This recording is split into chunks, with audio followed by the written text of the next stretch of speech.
एक पेड़ पर एक चिड़िया अपना घोंसला बनाकर रहती थी। एक दिन उस पेड़ पर एक कौवा आकर बैठ गया। कौवे ने कई दिनों से मांस नहीं खाया था। उसे मांस खाने का बड़ा मन कर रहा था।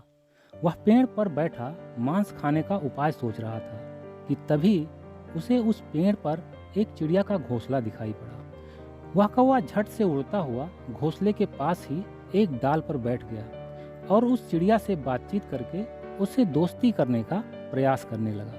पहले तो वह मासूम चिड़िया कौवे के साथ खुद को असहज महसूस कर रही थी, पर जब वह कौवा लगातार उससे मिलने और बातें करने लगा तो चिड़िया भी उसे अपना सच्चा दोस्त समझने लगी। मगर कौवे ने तो उस चिड़िया का स्वादिष्ट मांस खाने के लिए ही उससे दोस्ती की थी।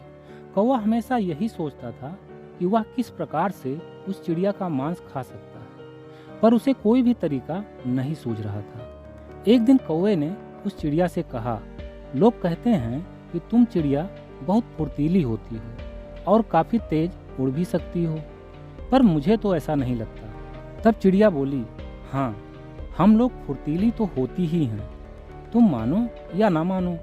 तब कौवा बोला, मैं तो नहीं मानता, क्योंकि मैं तुमसे भी ज़्यादा तेज उड़ सकता हूँ। अगर तुम्हें यकीन ना हो तो तुम मेरे साथ रेस लगा कर देख लो। चिड़िया बोली, ठीक है। तब कौवा बोला, मगर रेस जीतने वाला जो भी मांगेगा, हारने वाले को वह देना पड़ेगा। चिड़िया ने सोचा कि रेस तो मैं ही जीतूंगी, इसीलिए उसने हाँ कह दिया।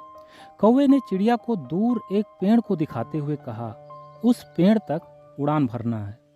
चिड़िया ने देखा तो वहाँ दो पेड़ दिखाई दे रहे थे। एक थोड़ा नज़दीक था और दूसरा उससे कुछ और दूरी पर था।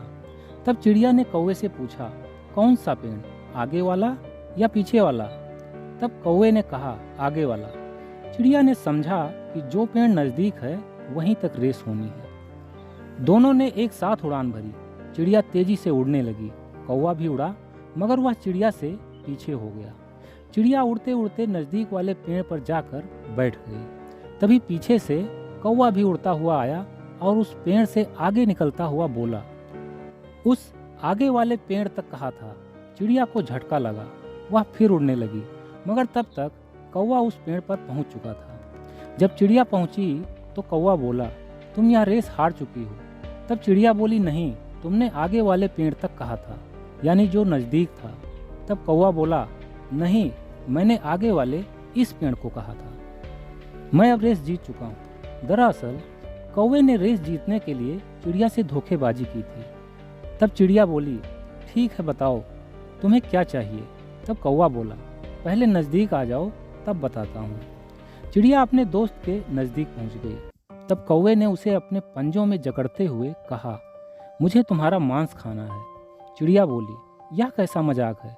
तब कौवे ने कहा, यह मजाक नहीं है। और यही कहकर वह कौवा उस चिड़िया का पंख नोचने लगा। अब चिड़िया को सारा माजरा समझ आया, मगर अब वह कौवे के चंगुल में फंस चुकी थी।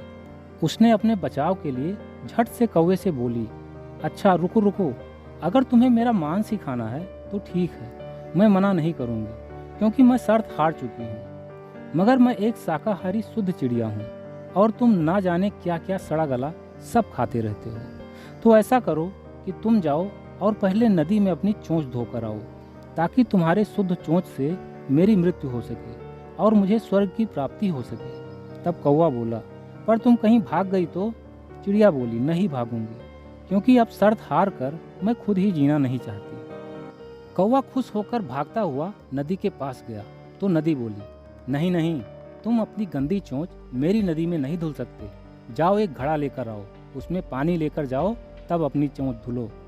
कौवा उड़ता हुआ कुम्हार के पास गया तो कुम्हार बोला, पहले तुम घड़ा बनाने के लिए मिट्टी लेकर आओ। तब कौवा भागता हुआ गया और एक जगह से मिट्टी खोदने के लिए अपनी चोंच जैसे ही जमीन में मारी कि तभी धरती माता बोल उठी, चला जा दुष्ट यहाँ से अपनी गंदी चोंच लेकर, अगर मिट्टी चाहिए तो कुदाल लेकर आ पहले। अब कौवा मांस खाने के लालच में लोहार के यहाँ पहुँच गया कुदाल लेने। तब लोहार ने कहा, मेरे पास कोयला ख़त्म हो गया है, तुम पहले किसी के यहाँ से कोयला ले आओ तो मैं कुदाल बना दूंगा। कौवा सोचने लगा कि अब कोयला कहाँ से लाऊं। वह उड़ता हुआ कोयला ढूंढ रहा था कि तभी उसने देखा कि एक व्यक्ति पकवान बनाने के लिए अपनी भट्ठी में कोयला भर रहा है। कौवा झट से उसके पास पहुंच गया। कौवे ने सोचा कि पता नहीं मांगने पर यह कोयला देगा या नहीं। इससे अच्छा है कि मैं इसकी भट्ठी से ही कोयला चुरा लूं। यही सोचकर वह नीचे से भट्ठी के अंदर घुस गया और कोयला चुराने लगा कि तभी वह व्यक्ति आ गया और उसने भट्ठी का निचला हिस्सा बंद करके भट्ठी में आग लगा दी।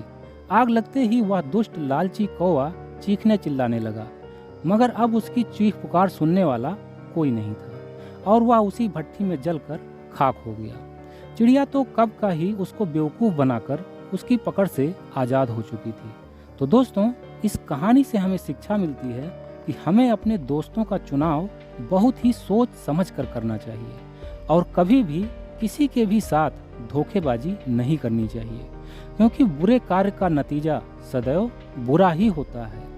अगर आप किसी भी जीव के साथ बुरा बर्ताव करेंगे तो निश्चित है कि आज नहीं तो कल आपके साथ भी कुछ न कुछ बुरा अवश्य होगा, क्योंकि यही इस ब्रह्मांड, इस प्रकृति और उस ईश्वर का सच्चा नियम है। ओके फ्रेंड्स, तो हंसते रहिए, मुस्कुराते रहिए, हर दिन कुछ अच्छा सीखते और सिखाते रहिए।